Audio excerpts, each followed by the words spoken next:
Una celebración contemporánea de Sukkot consiste de muchas costumbres antiguas. Estas incluyen menear las 4 especies. Los encontramos en Levíticos 23:40, donde dice: y tomarás el primer día ramas con fruto de árbol hermoso, ramas de palmeras, ramas de árboles frondosos y sauces de los arroyos, y se regocijarán delante de Hashem su Dios por 7 días. Estas 4 especies se mueven hacia los 4 puntos cardinales de la tierra, y así reconocemos la soberanía de Dios. También recitamos los salmos Halel, del Salmo 113 al Salmo 118, y hacemos todo esto mientras moramos en tabernáculos. La palabra tabernáculo es la palabra sukkah, la cual significa cobertura, protección. Incluso cuando pareciera que no es mucha protección o cobertura, es Dios quien nos cuida y guarda. Una sukkah es frágil, es una morada de 3 paredes temporales.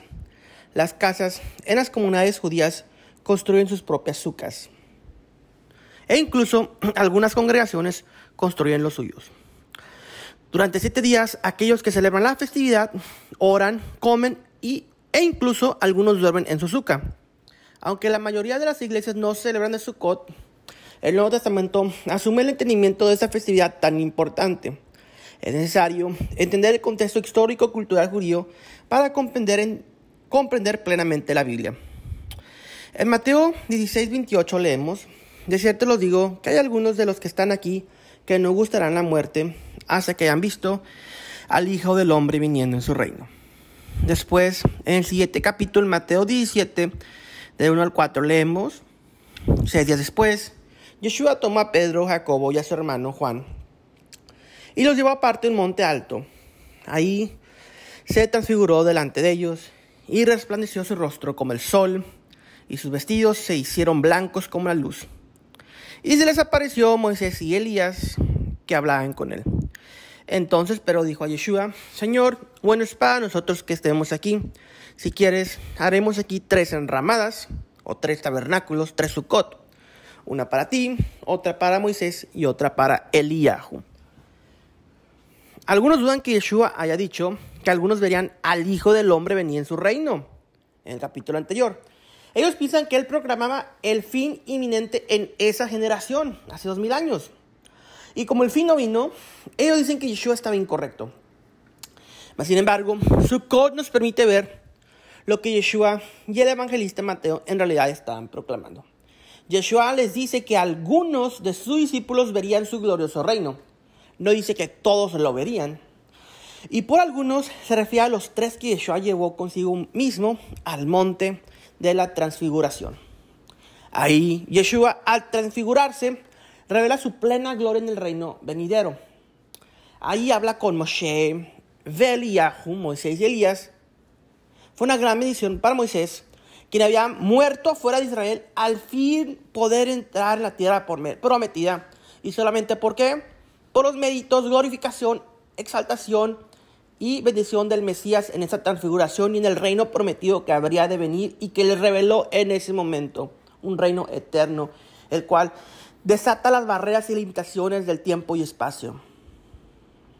Pedro tuvo una probada del reino por venir y del rey glorificado, que ciertamente sabía que en el reino se celebraría la festividad de Sukkot, de las enramadas. Por lo tanto, él se ofreció a construir 3 enramadas, 3 Sukkot, una para Yeshua, una para Moshe y una para Eliyahu. Tal vez esta era la forma en la que Pedro demostraba su lealtad y honor a Yeshua.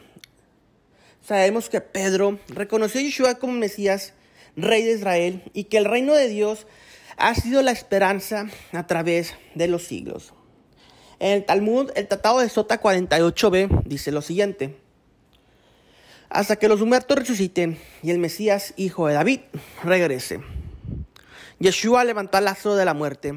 El pueblo estaba emocionado y creían que el hijo de David había llegado. Porque los muertos habían sido levantados, el pueblo proclamaba a Yeshua como rey de Israel. Vieron en él el cumplimiento de la esperanza de Israel y del mundo entero. El profeta Zacarías nos da información vital referente a cómo los judíos del primer siglo verían Sukkot. Zacarías 14, del 16 al 19 dice: y todos los que sobrevivieren de las naciones que vinieron contra Jerusalén subirán de año en año para adorar al rey, a Adonai Sebaot, y a celebrar la fiesta de Sukkot. Y acontecerá que de las familias de los tierra que no subieran a Jerusalén para adorar al rey, Hashem de los ejércitos, no vendrá lluvia sobre ellos. Y si la familia de Egipto no subiere y no viniere, sobre ellos no habría lluvia. Vendrá la plaga con que Hashem me dirá a las naciones que no subieren a celebrar la fiesta de Sukkot. Esta será la pena del pecado de Egipto y el pecado de todas las naciones que no subieren para celebrar la fiesta de los tabernáculos. Cuando el rey Mesías reine en el milenio mesiánico, desde su trono glorioso en Jerusalén, todos celebraremos la fiesta de los tabernáculos. De hecho, aquellos que no celebren Sukkot no tendrán agua, ya que esto es evidencia de su negación al reino de Yeshua y de su resistencia a la autoridad universal. La celebración de Sukkot será algo totalmente serio para el reino de Dios. Para el judío del primer siglo y en las ceremonias del Santo Templo de Jerusalén, Sukkot se convirtió en una referencia directa al establecimiento del reino mesiánico. Esta fiesta anticipa el glorioso regreso del rey, reinando no solo sobre Israel, pero sobre las naciones. Durante Sukkot se sacrificaban 70 toros durante 7 días de celebración. Esto era visto como una representación de las naciones del mundo. En Talmud, Sukkot 55b dice: ¿a qué corresponden esos 70 toros que eran sacrificados durante el festival? A las 70 naciones. ¿A qué corresponde el único toro que se sacrificaba el 8º día? A la única nación, esto es Israel. Visualiza el reino de Dios desde Jerusalén, el reino restaurado de Israel. Los romanos ni ninguna otra nación someterían a Israel jamás. Por el contrario, ellos tenían que reconocer a Hashem como Dios y a Israel como su pueblo. La festividad de cosecha es una imagen sombra de la cosecha de las naciones, de esos 70 toros que representaban las 70 naciones primordiales de Génesis, de las cuales surgen todas las que conocemos ahorita. Y entendemos que es una cosecha de los gentiles y vemos a Dios reinando como rey sobre todos en esta festividad de Sukkot. Se cosecha y es el cumplimiento de la cosecha de las naciones.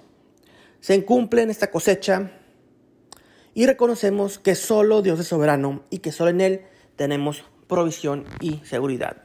Hag Sukkot Sameach.